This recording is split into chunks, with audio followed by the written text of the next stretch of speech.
Estamos en la sexta edición de la Feria Internacional del Libro de Nueva York y vamos a conversar con Daniel Saldaña París, escritor mexicano, poeta, traductor, autor de Aviones sobrevolando un monstruo y El baile y el incendio. ¿Cómo estás, Daniel? Muy bien, contento de estar acá. ¿Cómo es la circulación actual de la literatura escrita en castellano? En general en América Latina creo que circula mucho más, es decir, hay más comunicación entre la literatura que se escribe en un país con el resto de América Latina. Siento que hace 15 años, 20, cuando empecé a escribir y a trabajar en editoriales y en revistas, circulaban mucho menos los libros, como que sí había un problema de distribución y ahora un poco las distribuidoras independientes, las editoriales independientes posibilitan como una horizontalidad mucho mayor entre los países de América Latina y creo que eso se nota en la literatura, es decir, creo que en México, por ejemplo, leemos mucho más literatura de Sudamérica, de Argentina, de Chile, y ha impactado positivamente, en mi opinión, como lo que se escribe y lo que se lee en el país también.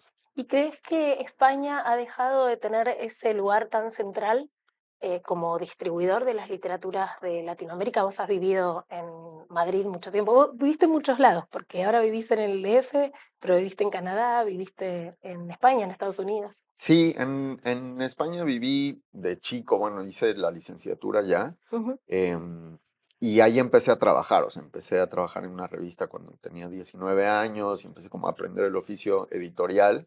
Y yo creo que sí tenía otro papel España en ese momento, también porque asumía otro papel, digamos, el mundo editorial español tenía como una actitud quizás un poco más paternalista o no sé, y ahora siento que hay una discusión mucho más horizontal también, es decir, sigue teniendo un papel preponderante, digamos, como uno de los focos editoriales junto con Buenos Aires, la Ciudad de México, Bogotá, pero siento que hay un poco más de horizontalidad, excepto en ciertos temas, a lo mejor las traducciones, que les cuesta un poco más adaptarse a las traducciones nuestras, ¿no?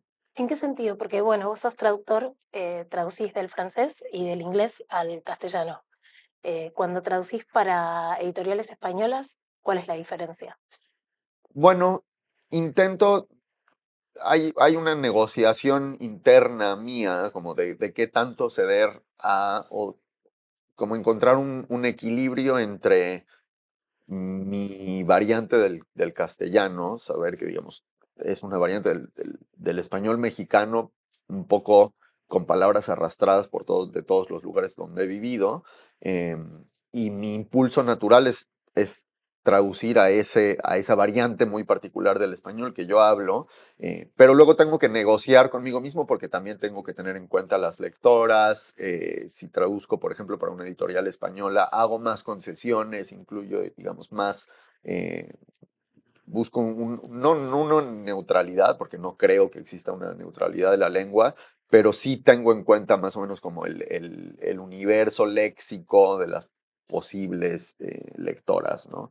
De ¿Decís todas formas, lectoras en femenino porque somos el 70% de les lectores, las mujeres? sí, me parece lo más razonable es que, digamos, siempre intento variar en los plurales, usar femeninos y masculinos, pero en el caso de lectoras me parece que es más que evidente que hay que usar el femenino a estas alturas. Sí. ¿Es así también Sí. en los Estados Unidos?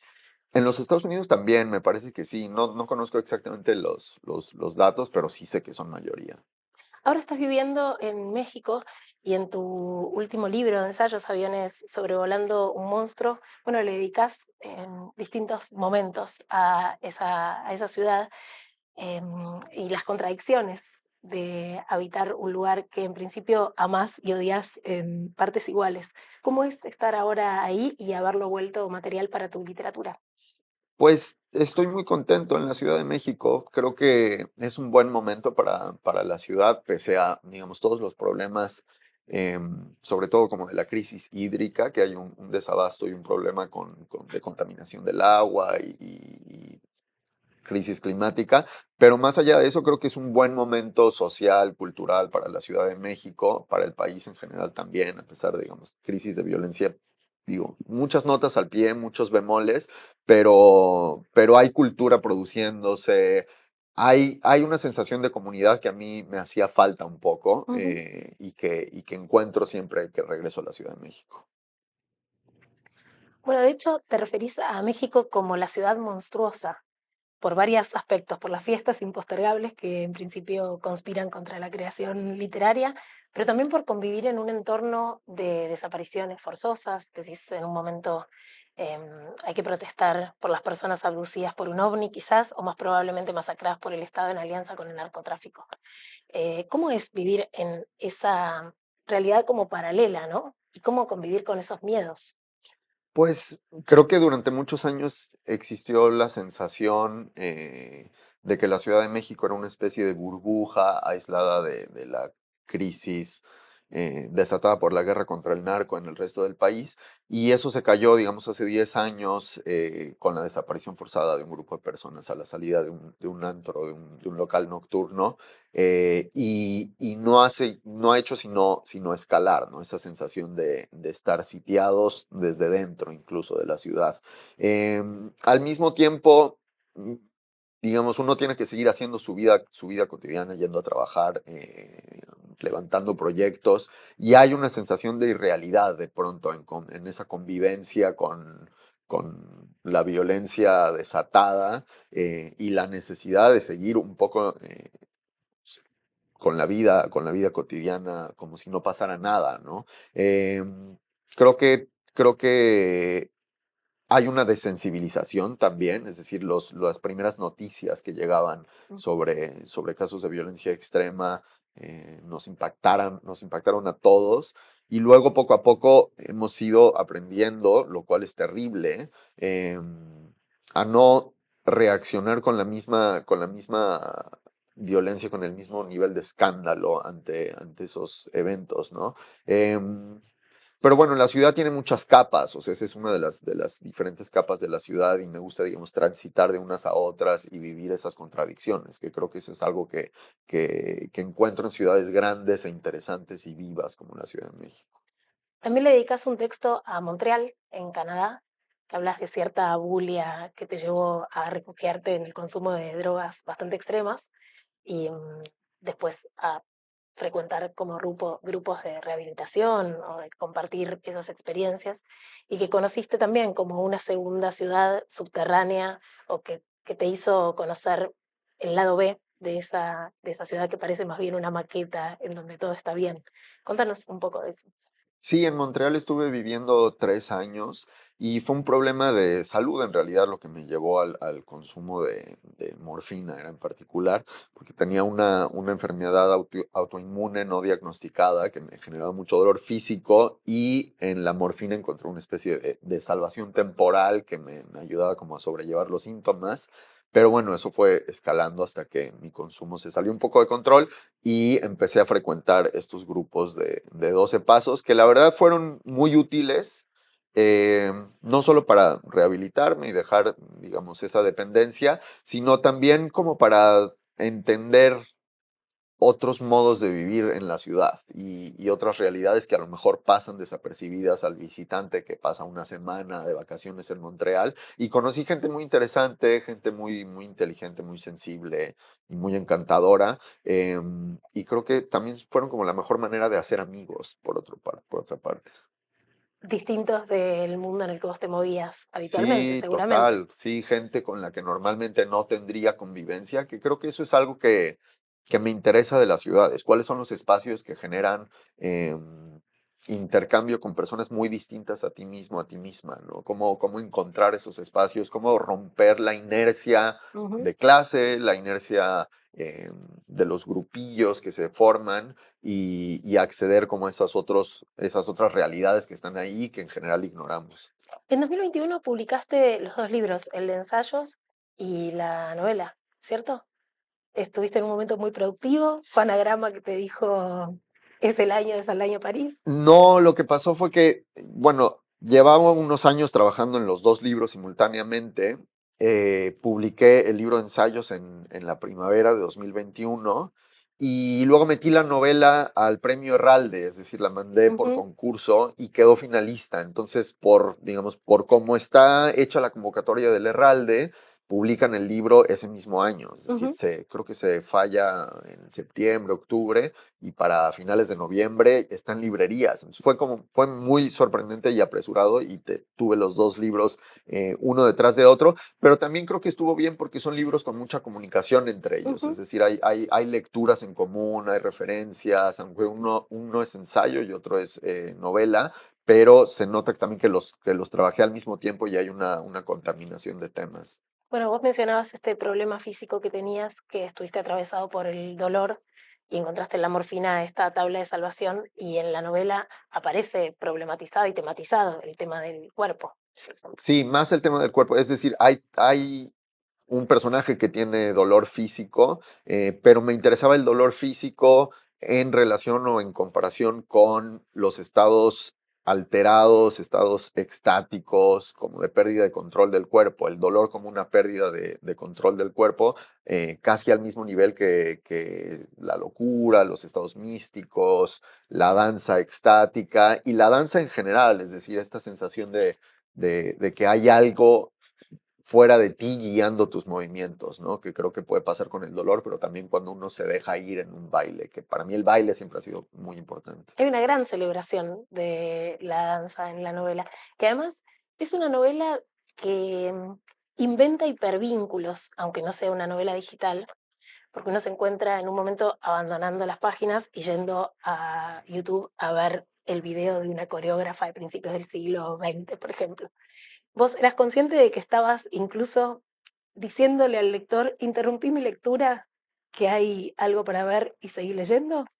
Sí, me interesa mucho el fenómeno de la interrupción y el fenómeno de la distracción, tanto en la lectura como en la escritura. Creo que había una anécdota sobre Manuel Puig que escribía mientras veía las telenovelas en la sala de su madre, no me acuerdo dónde lo leí, y se interrumpía todo el tiempo para ver qué estaba pasando, y digamos, esta especie de escritura interrumpida, que creo que con el Internet, al menos en mi caso, se ha potenciado incluso más, y me interesa que algo de eso quede reflejado en el texto, es decir, mi manera de leer no es la misma que hace 15, 20 años por Internet y por todas estas lecturas transversales o de hipervínculos que Internet abre.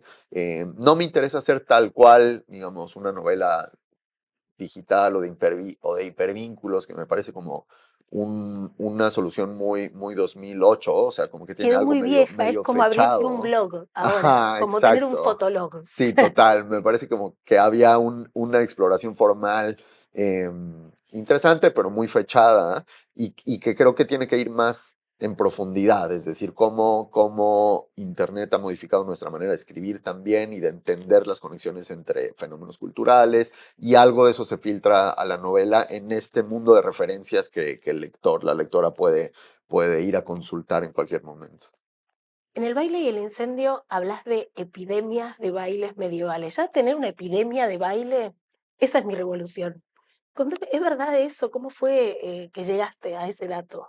Sí, es un fenómeno histórico que me obsesioné con él y me puse a investigar todo lo que encontré, que fue mucho además porque parte de la novela la escribí con un apoyo, una beca de la Biblioteca Británica. Entonces pasé Mm. unas semanas en Londres, que tienen todo, es la biblioteca con más ejemplares del mundo, y saqué todo lo que encontré sobre estas epidemias de danza medievales, que hubo varias, digamos, no solo en la Edad Media, sino incluso ya en el Renacimiento, incluso principios de la Edad Moderna, casos en donde una persona, en general una mujer joven, empezaba a bailar en la calle, en un pueblo, de manera un poco descontrolada, y alguien la acompañaba, y poco a poco se empezaba a generar una especie de contagio o de no sé, histeria colectiva, se le ha llamado, al punto de que muchas personas morían, es decir, empezaban a bailar, bailaban sin descanso durante semanas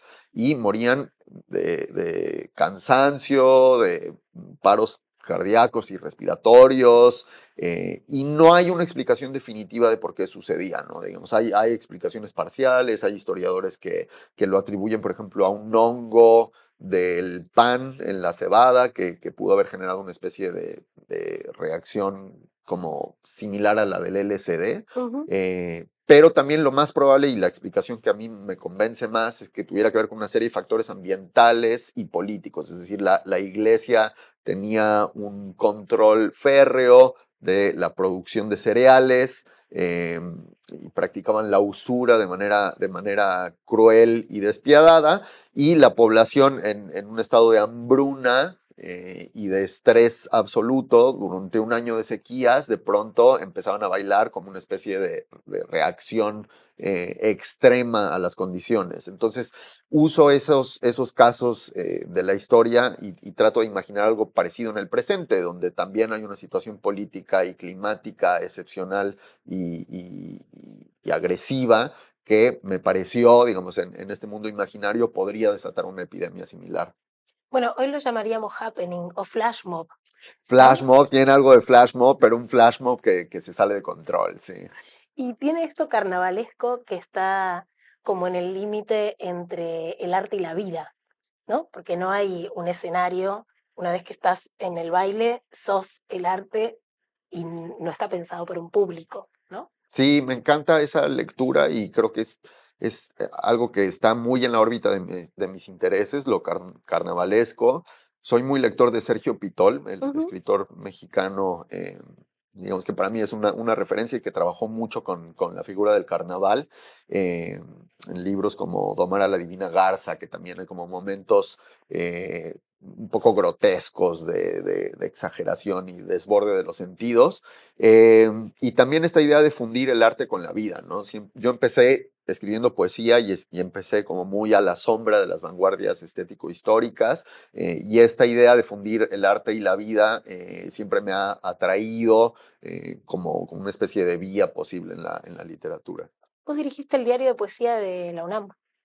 Fui uno de los editores Ujú. junto con Hernán Bravo Varela y sigo muy vinculado, digamos, a la poesía como lector. Ya no la escribo, soy expoeta, Ya pero te has declarado así, te ya sí. autopercibís ex poeta. Bueno, me percibieron expoeta, primero los poetas que siempre se encargan de marcar como una comunidad muy definida, pero sigo, digamos, sigo editando poesía. Hace 2 años saqué también por la UNAM un cuadernillo que es una antología mínima de la poesía de Tamara Kamensain, Ujú. con una introducción mía y una selección de poemas que yo hice, y en fin, sigo vinculado con ese mundo. ¿Y por qué abandonaste ese registro? No lo abandoné, el Te registro me abandonó. abandonó a mí, sí, sí, sí, sí, como me suele pasar en general en Te la vida, abandonan los me registros. abandonan los registros, sí, pero sí, un día la poesía, digamos, decidió que no quería aparecerse. Y también me pasa que con la narrativa puedo proponerme escribir, es decir, me puedo sentar todas las mañanas. Soy una persona, digamos, como bastante organizada en mis horarios, en mis tiempos. Me gusta despertarme temprano, tener una rutina, sentarme a escribir 3 o 4 horas, y eso lo puedo hacer con la narrativa. Con la poesía no, nunca supe cómo hacerlo. Vos tradujiste al español una novela que a mí me encanta, de Valeria Luiselli, una escritora mexicana, Desierto Sonoro, que me contabas antes de la entrevista. Y quería preguntarte por ese proceso, porque es una novela muy ambiciosa, a la altura de sus ambiciones, que se mete con temas muy complicados, pero además Valeria habla castellano, además de inglés. La escribió en inglés. ¿Cómo fue ese trabajo? Fue una colaboración, una cotraducción entre Valeria y yo, que me invitó, digamos, y los editores de Sexto Piso me invitaron también a trabajar digamos, como un primer vertido de la novela al castellano, y después junto con Valeria la trabajamos. Y fue como una clase de literatura para mí, es decir, un poco sumergirme, la lectura atenta y lenta que la traducción permite y aún exige, me permitió como leer todas las referencias que están detrás del libro. Entonces, cada vez que Valeria Luiselli citaba o refería a algún libro, yo me iba y leía todo el libro, con lo cual Ah, que son cientos de veces, me, porque me tardé muchísimo la cantidad de en referencias traducirlo. literarias que Sí, tiene esa novela, claro. me tardé muchísimo, pero fue como un sílabus de todo, desde textos sobre el paisaje sonoro a libros clásicos, como El Señor de las Moscas, es decir, como que hubo una lectura transversal de cosas ahí que me abrió como el mundo de referencias de la novela y fue un súper lujo, pero también, claro, con el respeto y un poco como la admiración que le tengo a Valeria, que además pues eso escribió sus primeras novelas en castellano y habla un castellano mejor que el mío, entonces digamos eso siempre lo tuve muy presente, pero lo disfruté mucho. Darío, ¿en qué estás trabajando ahora? Estoy terminando una novela que escribí aquí en Nueva York con la beca del Coleman Center de la Biblioteca Pública de Nueva York. Y más o menos terminé un borrador durante el verano y ahora tengo que darle como una serie de revisiones todavía, pero tiene que ver con la Ciudad de México otra vez y con Nueva York, es decir, estuve viviendo aquí un par de años, entonces inevitablemente terminó filtrándose también Nueva York en la ficción y hay un desplazamiento en el tiempo y en el espacio entre las dos ciudades. Esperaremos y la veremos con gusto. Muchísimas gracias. Un placer. Gracias, Eugenia.